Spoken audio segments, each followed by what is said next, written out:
Muy buenos días, sea bienvenido a Líderes de Opinión, un programa que analiza los problemas sociales llevados hasta las últimas consecuencias.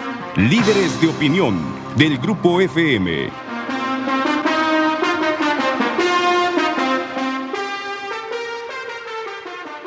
Hola, ¿qué tal? Buenos días, bienvenidos a su programa Líderes de Opinión.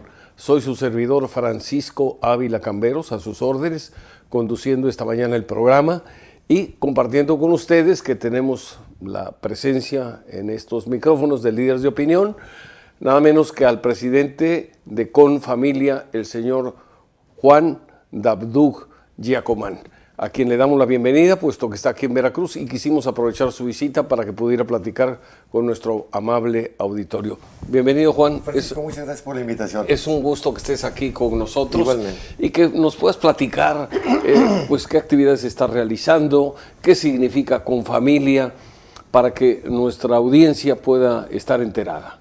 Bueno, mira, sí, con mucho gusto. El Consejo Mexicano de la Familia es una institución que surge hace unos 9 años aproximadamente, de un proceso que inició en el 94. En 1994 la ONU declara el Año Internacional de la Familia. Tuvimos la oportunidad de estar en el Congreso Mundial de Población, que fue en el Cairo, Egipto, que fue el evento cumbre de este Año Internacional de la Familia, y nos dimos cuenta que la situación de la familia en el mundo y la tendencia que venía era completamente negativa para los padres y los hijos y la sociedad en general de México y el mundo en general. Y empezamos a tratar de involucrarnos, a participar, lo que nos quedaba el tiempo. Los hijos estaban pequeños, el trabajo no te permite mucha libertad. Y bueno, pues empezamos a involucrarnos en esto hasta hace 8 o 9 años que dijimos, pues no puedes andar de consultor y además andar metido en estas cosas de la defensa de la familia. Y entonces empezamos a planear la transición para dejar el despacho y meternos de tiempo completo. Hablamos con algunos amigos que están involucrados en la causa, que se identifican con esta problemática, y entonces le dimos forma al Consejo Mexicano de la Familia. Y luego, a los 2 años de haber iniciado, ya hace 4, nos fuimos a la Ciudad de México, porque para los que estamos en provincia, pues la verdad es que ya cuando nos llegan las cosas ya nos llegan cocinadas, ¿verdad? Ya no hay manera ni de ponerle sal. O sea, ya la verdad es que nos dejan todo sin manera, en un estado de indefensión que ni opinar nos permiten. Creo que ha habido una falta de información y muchas cosas se han cocinado, digamos, usando términos coloquiales, en lo oscurito, de tal manera que cuando algo ya se vuelve ley, se vuelve parte de un reglamento, pues nos damos cuenta que hay una serie de situaciones que están planteando ahora que van contra lo que tradicionalmente se ha manejado y que le ha dado sustento a la comunidad. La comunidad tiene sustento, tiene sus raíces culturales, ideológicas, religiosas, exacto, etcétera, y eso de alguna forma le ha dado sustento a una sociedad para que funcione.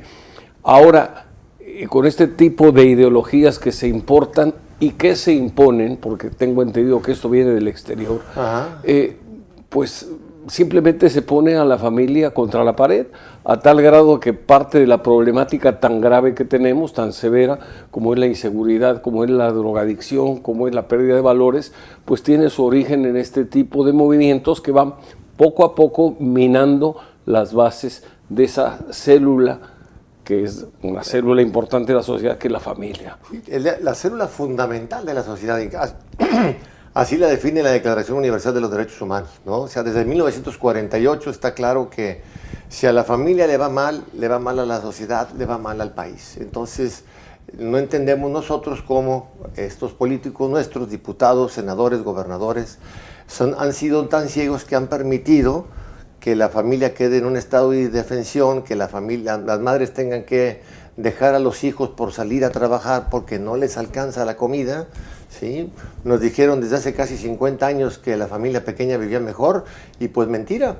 En 1970 había un promedio de 6.7 hijos por familia, ahora hay 2.2, y sin embargo tenemos 55 millones de pobres y siguen aumentando. México se convirtió en una fábrica de pobres. Sí, es algo delicado que a lo mejor no se pudo visualizar en ese momento.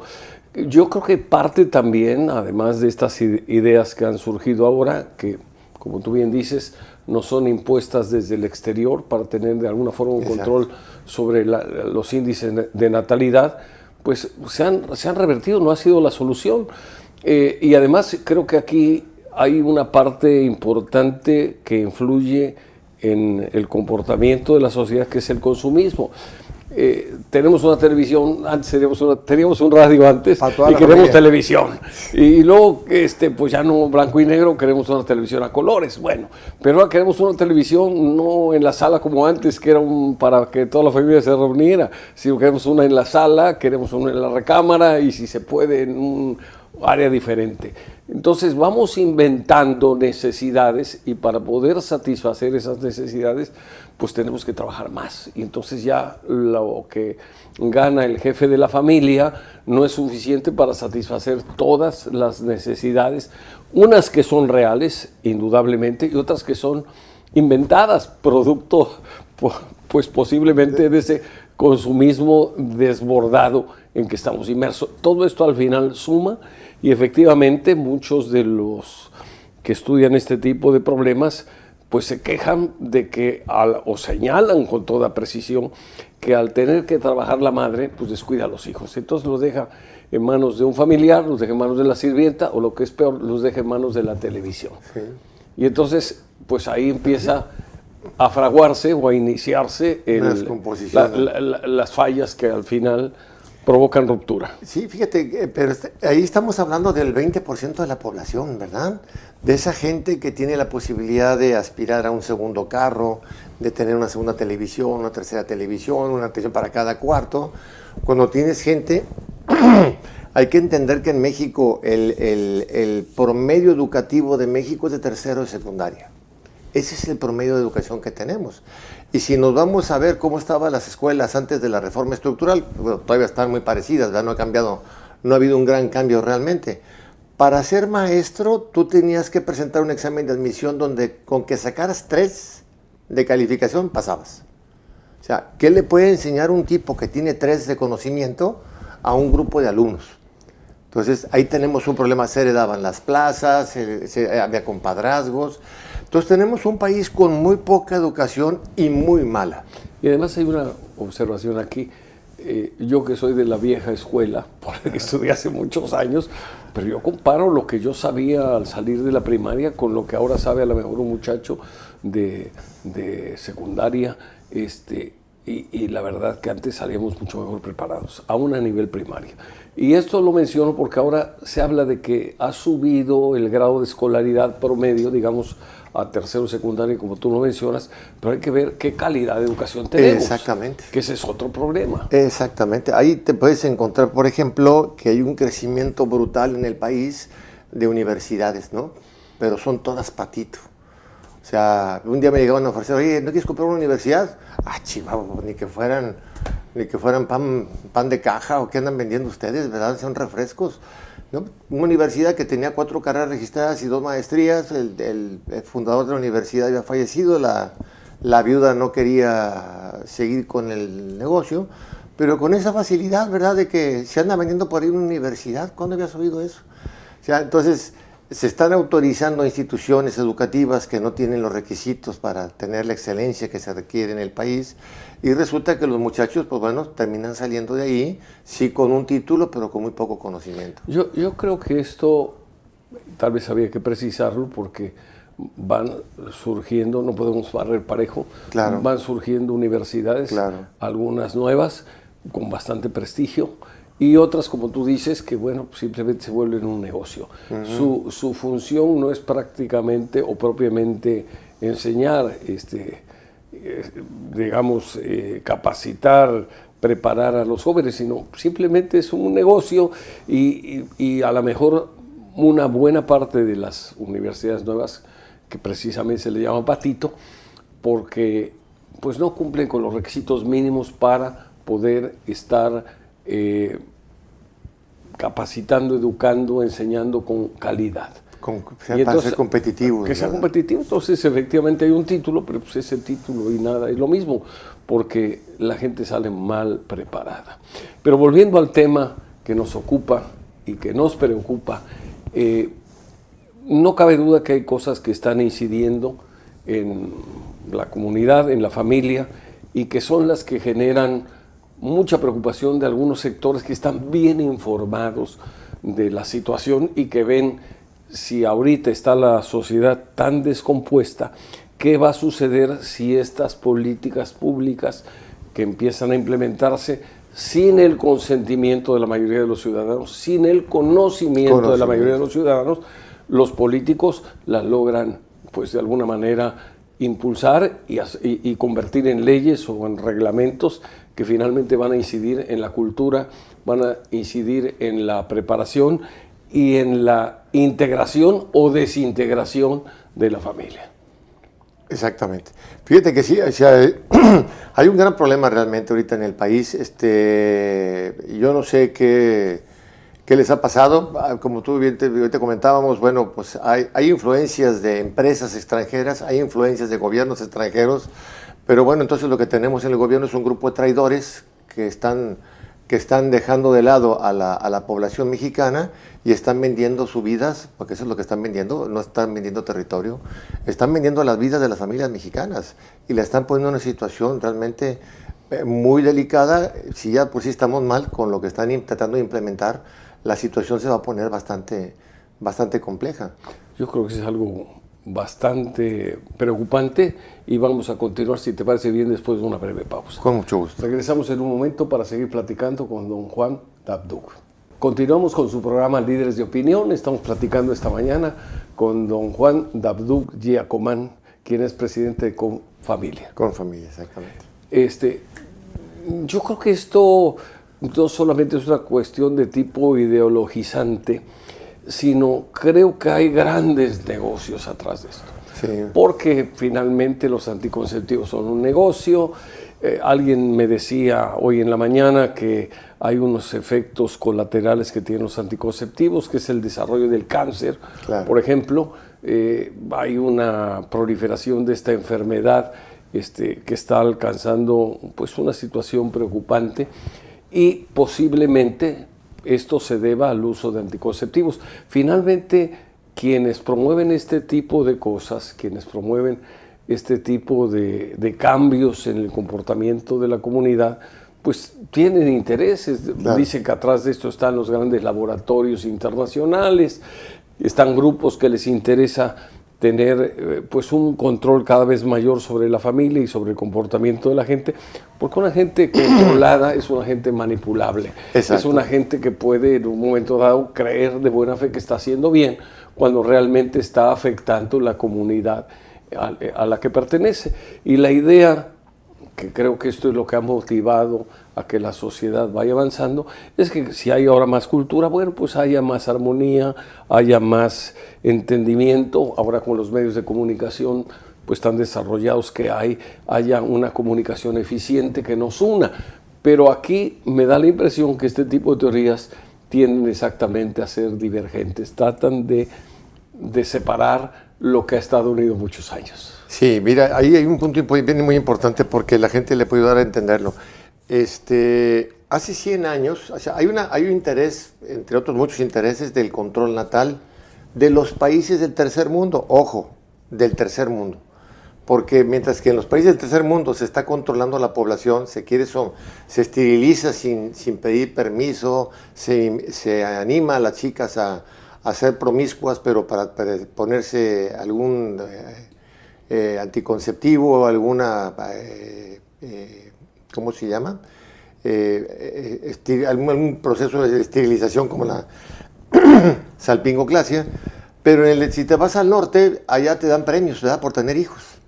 Te pagan el hospital. Se les pasó la mano. Allá se les pasó la mano. Hay países de Europa donde inclusive a medida que avanza pues, los años, resulta que el número de habitantes va disminuyendo, sí. Entonces tienen que importar gente de otro lado. Ándale. Con los problemas que esto genera. Y ese es el problema que tienen, que hace 100 años, o sea, a principios del siglo XX, el 50% de la población estaba en el norte y el 50% estaba en el sur. O sea, la mitad estaba con los ricos y la mitad estaba con los pobres. Como los ricos decidieron no tener hijos porque querían vivir la vida, los hijos los veían como una carga, ellos querían tener tiempo para ellos.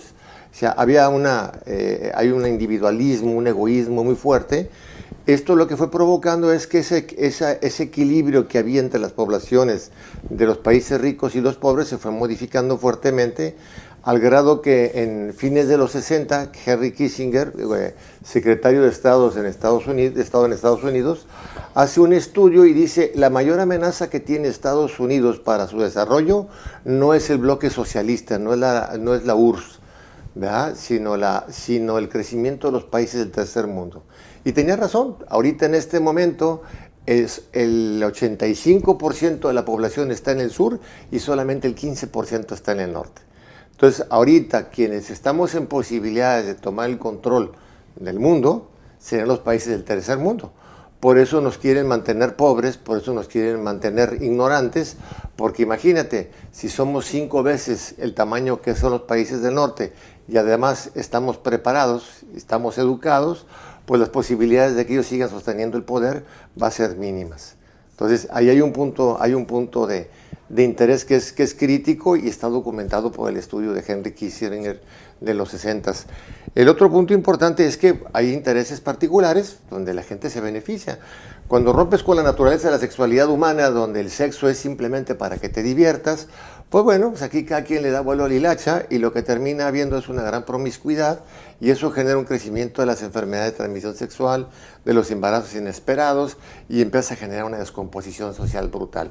Hace 8 años le decíamos al subsecretario de Prevención de Enfermedades de la Secretaría de Salud, le digo: señor, no ha habido un solo país en el mundo, ni uno solo que haya detenido los embarazos adolescentes a base de condones. Y toda su publicidad y todas sus campañas son repartir condones, explicar a los chicos cómo ponerse los condones, etc. Y bueno, 8 años después nos damos cuenta que ahora somos el primer lugar de la OCDE en embarazos adolescentes, ¿sí? ¿Y qué significa eso? Son casi 450,000 chicas cada año que quedan embarazadas inesperadamente. Pero si les preguntas a chicas si saben de preservativos y anticonceptivos, el 90% te dice que sí. No es una cuestión de información, es una cuestión de tener la madurez para poder manejar tu sexualidad. Una cosa es que sepas que tengas capacidad física para tener sexo y otra cosa es que sepas manejar tu sexualidad. Otra cosa es que tengas la madurez necesaria para afrontar la consecuencia natural de una relación de esta naturaleza, que son los hijos. Sí, y hay gente que me dice, por ejemplo, acaba de sacar el gobierno, hay una lucha ahorita fuerte con el gobierno de Peña Nieto, ¿sí? O sea, hay un grupo de pervertidos dentro de las altas esferas del gobierno de este país.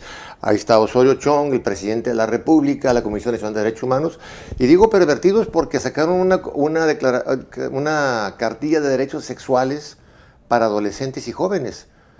Primero, no existen los derechos sexuales para nadie en el mundo. Nadie tiene derechos sexuales, ni los adultos, mucho menos los niños. Y segundo, ¿cómo es posible que mezcles información sexual para niños de 10 años y jóvenes de 29? O sea, porque los adolescentes son de 10 a 19 años y los jóvenes son de 20 a 29. Y la misma información se le está repartiendo a los dos. Y le dice: tú tienes derecho a disfrutar libremente de tu sexualidad, tú tienes derecho a relacionarte eróticamente con quienes tú quieras, así plural, quienes tú quieras, tú tienes derecho a disponer de tu cuerpo. Les inventan 14 derechos que no existen. No hay un solo tratado de derechos humanos en el mundo que hable de derechos sexuales, ni para adultos y mucho menos para niños. O sea que aquí en México vamos muy adelantados. Los derechos que no existen se inventan. Sí, son muy creativos. Muy creativos, sí. Muy creativos. Sí. Esto es preocupante. Me narrabas hoy en la mañana durante el desayuno que tuvimos que veías tú con preocupación que, por ejemplo, en la Ciudad de México ya se permitía cambio de sexo hasta de niños sin el consentimiento de sus padres. ¿Cómo está eso? Exactamente, bueno, son parte de los absurdos de las iniciativas del presidente. El Distrito Federal ya sabemos que siempre ha andado a la deriva porque es controlado por el PRD, ¿verdad? Y sus políticas en cuanto a manejo de la sexualidad y el manejo de la familia en el PRD es totalmente contrario a las familias mexicanas. La gente sigue votando por ellos precisamente porque los tienen metidos en la ignorancia y bueno, les regalan todo lo que se pueda, ¿verdad? O sea, Yo creo que es una de las ciudades más subsidiadas del mundo, la Ciudad de México. Pero sí, ahorita resulta que ya hay 3 estados, la Ciudad de México, Michoacán y Nayarit, donde se permite que vaya uno a cambiar de identidad sexual al registro civil. O sea, yo así como estoy ahorita, barbón, grandote, feo, puedo ir al registro civil y decirle, señores, ya no me quiero llamar Juan Dabdub y ya no quiero ser hombre. Ahora quiero ser mujer y me quiero llamar Laurita Dabdub. Y el tipo tiene la obligación de hacerme el cambio, sin haber presentado ningún estudio psicológico, ningún estudio médico, ningún tratamiento de nada. Simplemente así. Y a partir del día siguiente que me den mi acta de nacimiento, yo puedo ir a meterme a los hoteles, a los baños de las mujeres, a las regaderas de las mujeres. Obviamente va a haber un gritadero, ¿verdad? Porque me van a ver entrar desnudo. Y lo que va a ocurrir es que va a decir, oiga, sálgase de aquí, ¿cuál es el problema? Es que aquí estamos puras mujeres, yo también soy mujer, pero ¿cómo me dices que soy mujer, verdad? Véase en un espejo, perdóneme, pero aquí traigo un papelito que dice que soy mujer, no importa cómo me vea. A ese nivel de absurdo nos está llevando el gobierno. Hay algo que es, bueno, continúa, perdón. No nomás con lo del niño. O sea, ahorita en Aguascalientes están muy contentos porque, aunque en Aguascalientes no está permitido todavía el cambio de identidad sexual, llevaron a un niño de 6 años, ¿sí? Allá hay que encerrar a los padres de este chiquitín, ¿da? ¿Cómo es posible que vayan al Distrito Federal y le cambien el acta de nacimiento? Ya no es niño, ahora va a ser niña. ¿Y eso tuvieron consentimiento los padres? ¿O? Sí, tiene que ser con los padres. Y bueno, en este caso fueron los padres. Hay muchos padres que andan perdidos también, ¿verdad? Pero en este caso, cuando hablan de derechos sexuales de adolescentes, a partir de los 10 años, tú no tienes por qué meterte con tus hijos. O sea, es más, en uno de los derechos dice que es toda la información de carácter sexual que se maneje entre el sector salud y los niños es exclusivamente entre ellos dos. Los padres no tienen derecho a acceder a esa información. O sea, le quitan el derecho a los padres, un derecho natural, exacto, para dárselo a los burócratas. A los burócratas. Hazme el favor. Ahora resulta que los burócratas son mejores padres que nosotros. Viva México. Sí, exactamente. Sí, es una locura. Esto si lo hubieran planteado hace 30 años al funcionario lo hubieran expulsado o mandado a las Islas Marías. Pero bueno, estamos en una época donde lo que tradicionalmente ha sido malo, ahora se empieza a ver bueno. Vamos a continuar, porque está muy interesante la plática después de una pausa. Regresamos. Continuamos con su programa Líderes de Opinión y estamos platicando con el señor Juan Dabdub Giacoman, presidente de Confamilia. Juan, la situación es crítica. Fíjate que dentro de las cosas que estamos comentando y que a mí como padre de familia y como abuelo me preocupan, es que de repente hay grupos dentro de los gobiernos con un gran poder de influencia, inclusive de manipulación y de capacidad para pasar o para legislar de noche de tal forma que la sociedad no se entera. Pero por ejemplo en el DF hay la tendencia cada vez más fuerte a legalizar las drogas y quieren empezar con la marihuana. A mí me preocupa porque si ya tenemos inseguridad, ya tenemos accidentes de tráfico, pues porque muchas veces la gente maneja alcoholizada, etcétera.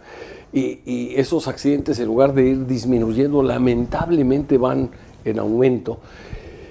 ¿Cómo es posible que pretendan ahora legalizar la marihuana? Alguien que conoce del tema me decía, es que empiezan con una droga pues relativamente común, relativamente hablando, no tan peligrosa como otras, pero finalmente esto va generando una adicción que va haciendo que la gente busque emociones o drogas más potentes. ¿Esto a dónde nos lleva? Bueno, pues a que simplemente el consumo de drogas se va a disparar. Y yo no conozco una sociedad en ninguna parte del mundo cuyo progreso se haya logrado autorizando la drogadicción de su juventud. En ningún país, inclusive se ha vuelto una situación que genera un alto costo para algunos países, porque finalmente el drogadicto no trabaja, tiene que recurrir al robo muchas veces para tener recursos con que poder comprar los enervantes que consume. Y creo que esto es algo como digamos, como del mundo al revés. Y hay sectores que se llaman progresistas, como si el progreso, yo estoy de acuerdo, el progreso, debe haber progreso en educación, progreso en salud, progreso en tener mayores ingresos económicos para poder sacar adelante a la familia, para darle una mejor educación, pero hablar de progresista, permitiendo, tolerando, impulsando el consumo de drogas, me parece un acto descabellado. Y lamentablemente hay muchos que por ignorancia y basándose en una supuesta libertad del individuo dicen, oiga, pues si ese es su gusto, que las consuman. Me parece que es un error.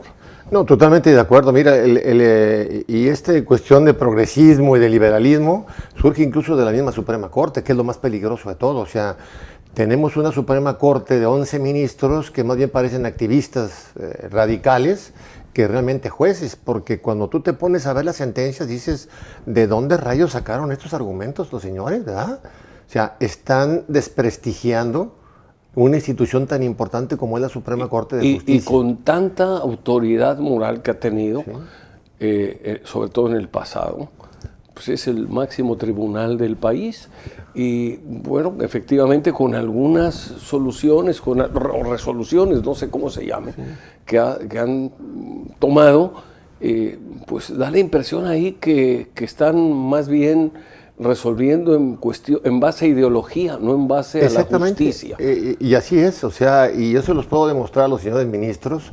Ya fuimos a clausurar la Suprema Corte en una ocasión y la petición que decíamos, solicitamos un diálogo entre la Suprema Corte y la sociedad civil, porque ustedes, señores, están tomando decisiones que afectan a 120 millones de mexicanos y no entendemos, o sea, a lo mejor estamos muy tontitos nosotros, ¿verdad?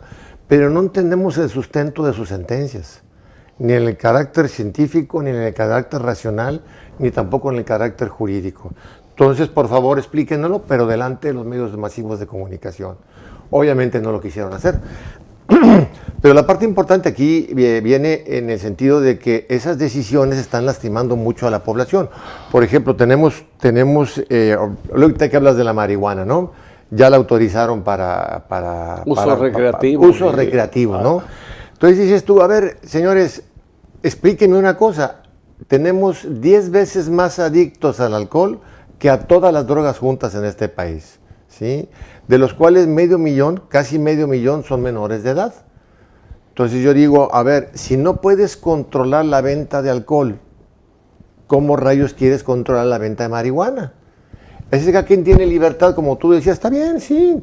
A ver, usted, señor ministro, me garantiza que ese tipo se va a poner hasta las manitas con marihuana en su casa y no va a salir a manejar, no va a salir a asaltar, no va a salir a violentar a alguien más. No puede. Entonces, al final de cuentas, lo que esa persona está haciendo es buscar un mecanismo de fuga. Es una persona que no tiene la madurez para manejarse dentro de la sociedad como está. Entonces, por eso recurren al alcohol, recurren a las drogas, porque son mecanismos de escape para no enfrentar una realidad que tienen. Al final de cuentas viene la cruda, porque despiertas en la misma situación en la que te encontrabas. O peor. Sí, o peor, porque a un vicioso es muy difícil que le den empleo. Entonces entra en un círculo todavía más complicado, del cual es más difícil salir. La espiral de la muerte le llaman los americanos, ¿verdad? Porque vas bajando hasta que ya llegas a un punto donde ya no te puedes regresar. Pero regresando otra vez con lo del alcohol, es muy importante porque, por ejemplo, la primera causa de muerte en adolescentes es manejar alcoholizados.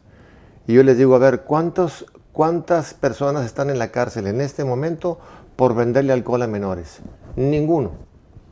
El 8% de los estudiantes de secundaria, el 8% de los estudiantes de secundaria del Distrito Federal ya son adictos al alcohol. O sea, no que tomen alcohol, ya son adictos cuando están en secundaria. A ver, que alguien me diga qué está pasando. ¿Qué está haciendo el jefe de gobierno? ¿Qué está haciendo la Secretaría de Educación Pública? ¿Qué está haciendo la Procuraduría General de la República? No hay gente que esté haciendo las cosas.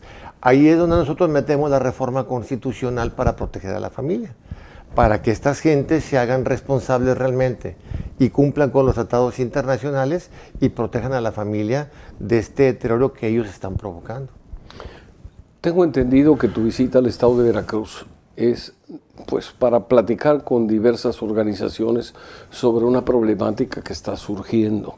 Y yo quisiera que abundaras sobre el tema porque a lo mejor para muchos de nosotros, hablo en general del público, pues son temas que no sabemos exactamente cómo están. Tengo entendido que en el Plan Veracruzano de Desarrollo alguien insertó algunos artículos que, bueno, son, vamos a usar un término muy claro, pero son, creo que, peligrosos para la propia comunidad. Y yo estoy seguro que si el gobierno busca la manera de servir a la comunidad porque representa al pueblo, finalmente tiene que escuchar la voz del pueblo. Pero a veces ciertas áreas de los gobiernos escuchan más la voz de los asesores. Y cuando alguien se pone un título de asesor y se pone toga y birrete, puede decir que la tierra es plana, y a veces las autoridades lo creen. Como no conocen del tema, sí. ¿Cómo está la situación? Yo creo que algo parecido le pasó al señor gobernador Yunes, ¿verdad? Se equivocó al contratar a la Universidad Veracruzana. El contenido de este Plan Estatal de Desarrollo es de una ignorancia brutal, ¿verdad? Lo hizo la Universidad Veracruzana. Lo hizo la Universidad Veracruzana. Se le encomendó el trabajo, creo que le costó 50 millones de pesos el elaborar el Plan Estatal de Desarrollo.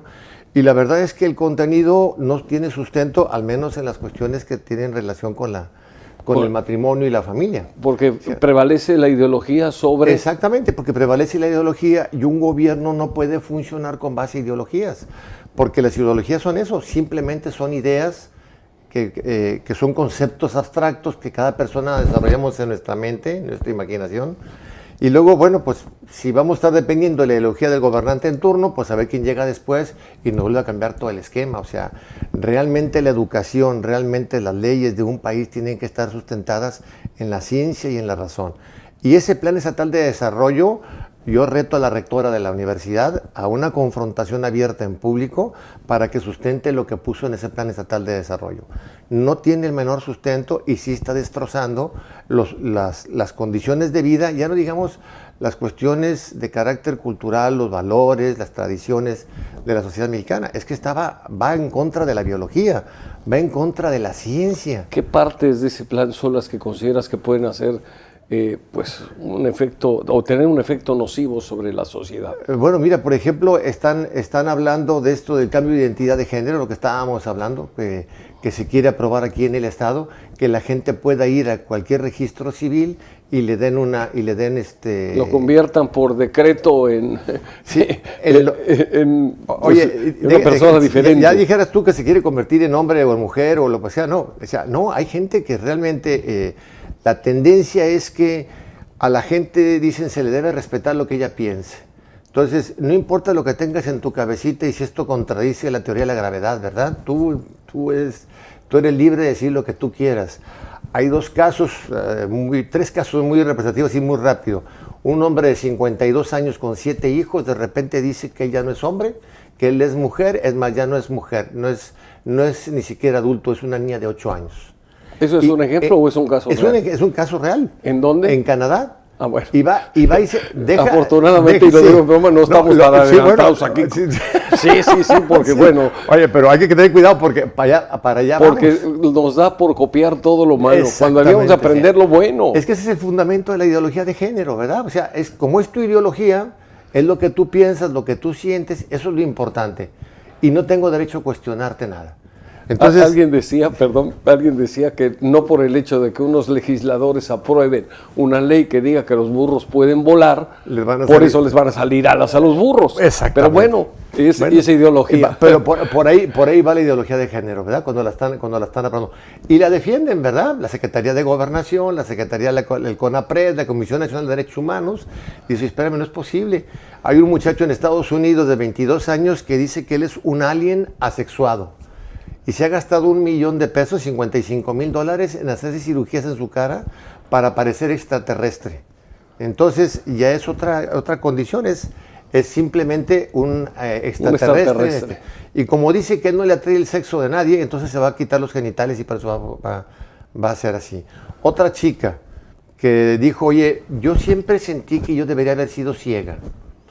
Va y platica con su psicólogo y le dice, pues tú sé lo que tú quieras. Dijo, pues fíjate, es que yo siempre pensé que debo ser ciega. Bueno, pues si quieres yo te ayudo a que te vuelvas ciega. Y el psicólogo va y le pone gotas de destapacaños en los ojos y la deja ciega. Y dice que está feliz. Pues la verdad es que ya no entiendo, Cari, ¿verdad? O sea, es realmente el mundo... Bueno, son casos aislados. Yo espero que eso no nos vaya a dar por evitarlo. Vamos a una pausa y seguimos en un momento más platicando con don Juan Dabduc.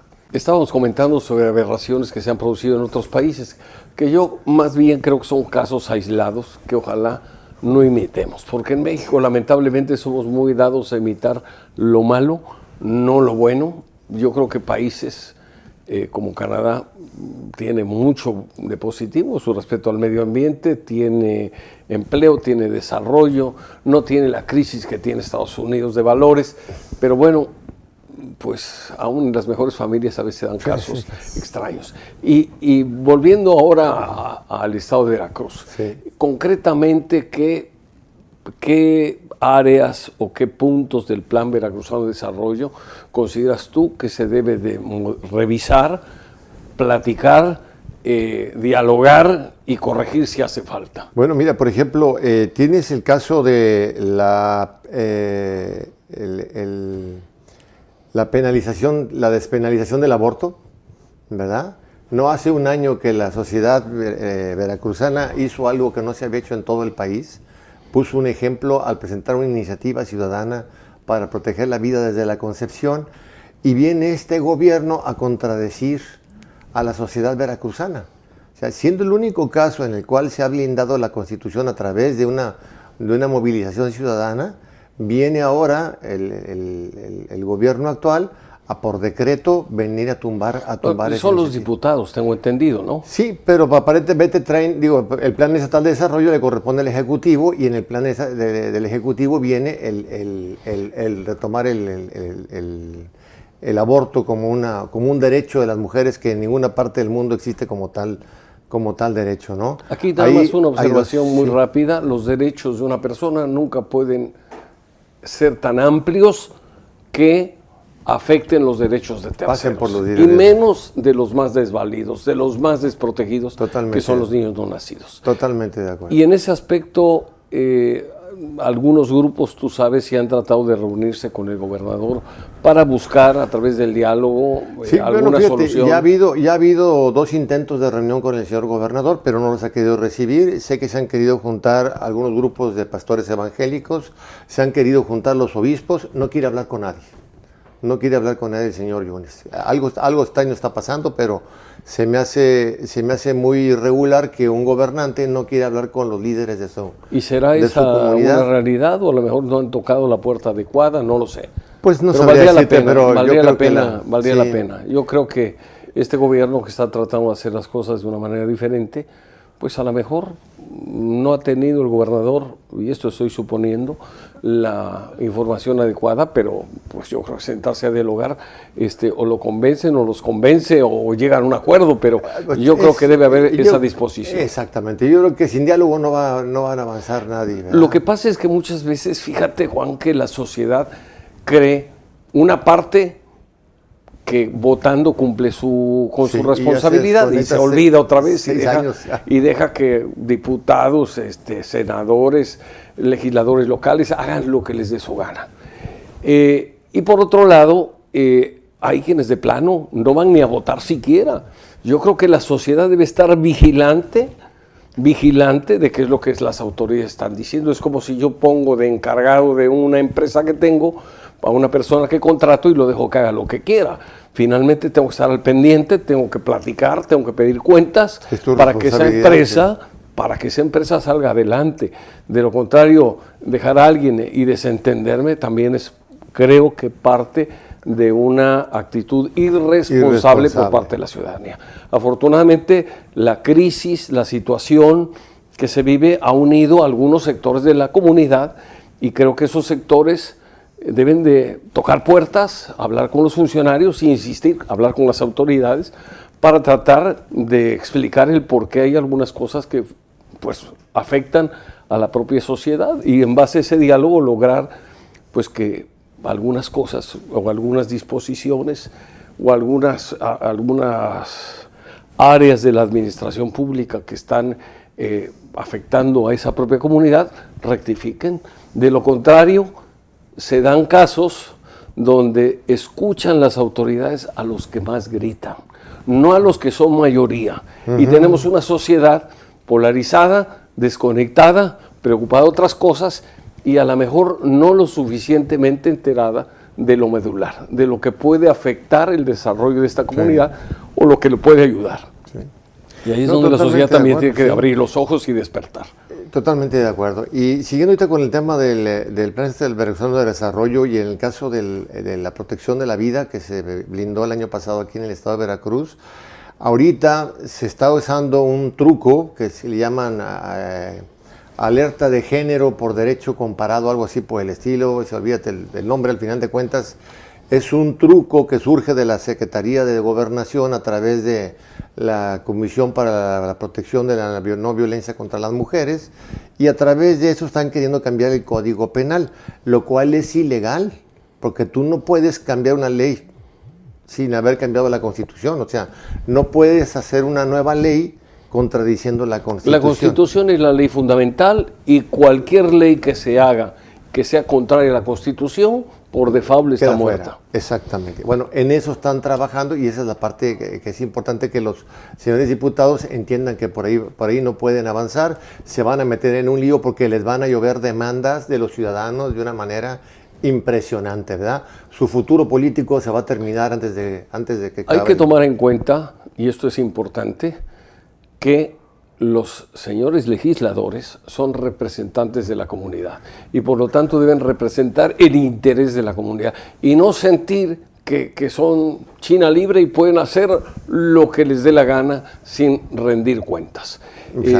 Yo creo que esto es importante y como tú dices, si algún legislador va en contra de la comunidad, va en contra de los intereses de la comunidad lo nota, lo que debe hacer esa comunidad, independientemente del partido a que pertenezca, independientemente si es, perdón por la redundancia, independiente o no, pero pues simplemente no hay que volver a votar por ellos. Exactamente. Eso sería la sanción a una falta de congruencia al decirse representantes de la comunidad y no exponer o defender el criterio que la propia comunidad tiene. Y bueno, esto es algo que tienen que volver a pensar, sobre todo, pero para lograrlo necesitamos participación ciudadana, necesitamos que la gente vote. Si no, todos los problemas que vivimos, pues no los van a arreglar los políticos, no los van a arreglar porque no les conviene. Hay algunos políticos que les conviene que haya un enorme caos porque de ahí sacan provecho. A río revuelto. Ganancia de pescadores. Vamos a una pausa y regresamos para conclusiones con don Juan Dabduc. Continuamos con su programa Líderes de Opinión y estamos platicando esta mañana con don Juan Dabduc Giacomán, presidente de Confamilia, quien está de visita en Veracruz para impartir una serie de conferencias a diversos grupos de la sociedad organizada que están preocupados por algunos cambios que se presentan en las leyes de este país que van a afectar seguramente a la familia de lograrse implementar. Y también me comentaba que está preocupado por algunos puntos del Plan Veracruzano de Desarrollo donde pues la universidad participó y la universidad pues como muchas instituciones hay gente muy respetable, muy contada, muy seria, muy profesional, pero a veces los que mueven el pandero son los más grillos, los más radicales. No los más talentosos. No los más talentosos. Entonces han metido dentro de ese plan una serie de puntos que finalmente van a afectar a la sociedad. Aquí mi invitación, Juan, es de que pues esos grupos toquen puertas con el gobernador. Es un gobierno de solo 2 años y da la impresión que el gobernador actual, Miguel Ángel Yunes, pues quiere escuchar a la comunidad, quiere pues tomarla en cuenta. Él es un político que tiene ya muchas horas de vuelo y creo que estaré dispuesto a escucharlos. Hay que tocar puertas. Sí, yo creo que hay gente que rodea al gobernador que no es sana para el gobernador. Él tiene que hacer una limpia de sus asesores, porque si él tiene aspiraciones de seguir en la política, sus hijos quieren seguir en la política, puede ser su tumba, ¿verdad? O sea, esto que están haciendo... Puede ser su Waterloo. Su Waterloo, o puede ser dar una muestra de querer hacer el bien de su comunidad, y eso lo posicionaría de manera totalmente radical. Pues, o sea, muy es importante. increíble, viene de una situación comparativa con el anterior gobernador, ¿verdad? Donde puedes marcar una diferencia positiva brutal, y ahorita a los 6, 8 meses de tomar posesión, o 10 meses, ya se está pidiendo la destitución del gobernador. Hace 3 días en Córdoba sale un líder de la comunidad y dice que no puede, ¿verdad? Los asesinatos están matando 9 gentes diarias en el estado. Él dijo que iba a acabar con la violencia y resulta que la violencia se ha disparado. Entonces dice, bueno, debería yo creo que el gobernador ver qué está pasando con sus asesores y la gente que está ejecutando sus órdenes, porque la verdad tiene una oportunidad de oro, teniendo como comparativo al anterior gobernador, y poder marcar una diferencia entre el antes y el después, y poder continuar con una carrera política que sea exitosa. Pero como va ahorita, no va a pasar ni él ni sus hijos. Bueno, todavía tiene tiempo de corregir. Yo creo que aquí hay que tocar la puerta adecuada. A lo mejor han tocado la puerta de un asesor o de uno de tantos ayudantes que tiene, que a lo mejor no ha tenido la sensibilidad para avisarle al gobernador que están ustedes tratando de hablar con él. Exacto. Yo creo, porque he tenido la oportunidad en alguna ocasión de platicar con él, yo creo que está abierto, pero lamentablemente a veces las barreras que hay entre la autoridad, y los ciudadanos son infranqueables. Hay a veces funcionarios que hacen lo necesario para ayudar a su jefe a mantener esa comunicación, y hay otros que, creyendo protegerlo, pues simplemente ponen barreras que lo van aislando de su comunidad. Exacto. Yo creo que hay todavía algunos meses por delante de esta administración, y creo que sería extraordinario que los escuchara y que de alguna manera pudiera tomarlos en cuenta, sobre todo porque ustedes están representando el pensar, el sentir de una parte de la comunidad importante que está preocupada, pero que no tiene voz, no está organizada lo suficientemente para hacerse escuchar. Y lamentablemente, como dijimos antes, los grupos minoritarios que pretenden imponer sus ideas en una sociedad democrática donde supuestamente mandamos las mayorías, pues son los que más ruido hacen, más alaraca generan, y obviamente esto se traduce en que la autoridad presta oídos a los que más ruido hacen. A los más ruidosos. Juan, sí, estoy de acuerdo contigo. Nuestro enemigo es el tiempo. Sí, hacernos otra vez. Ha sido un gusto tenerte aquí, que puedas platicar con toda libertad. Esa es una de las bendiciones que tenemos de la época actual, con todos los problemas que tiene, es la libertad de expresión, de decir las cosas con respeto, de manera propositiva, porque creo que pues opiniones como la tuya ayudan a que la comunidad escuche un punto de vista diferente y de esa manera pueda tomar conciencia y aceptar como válido lo que considere con su razonamiento. Exactamente. Que es lo más sensato. Ya vienen las dos versiones. Las dos versiones, sí. Yo te agradezco mucho el esfuerzo. Sé que vienes de pisa y corre, pero qué bueno que aceptaste venir a este programa Líderes de Opinión. No, te agradezco mucho la invitación y cuando se pueda, con mucho gusto, Francisco. Muy amable. Pues muchas gracias. A tus órdenes. Gracias por todo, y le agradecemos mucho a nuestros amables radioyentes el que nos hayan escuchado. Les ofrecemos que aquí estaremos, si Dios quiere, la próxima semana en este mismo programa Líderes de Opinión, para seguir platicando sobre temas que son relevantes para la comunidad y que muchas veces no tienen la difusión adecuada. Esta es una tribuna donde se puede hablar, como lo dije antes, con toda libertad, pero también con todo respeto y con toda responsabilidad. Les agradecemos mucho el favor de su atención y nos vemos y nos oímos, Dios mediante, en este su programa Líderes de Opinión el próximo sábado. Que tengan un excelente fin de semana y hasta pronto. Juan, otra vez, gracias. Gracias a ti. Gracias. Muchas gracias.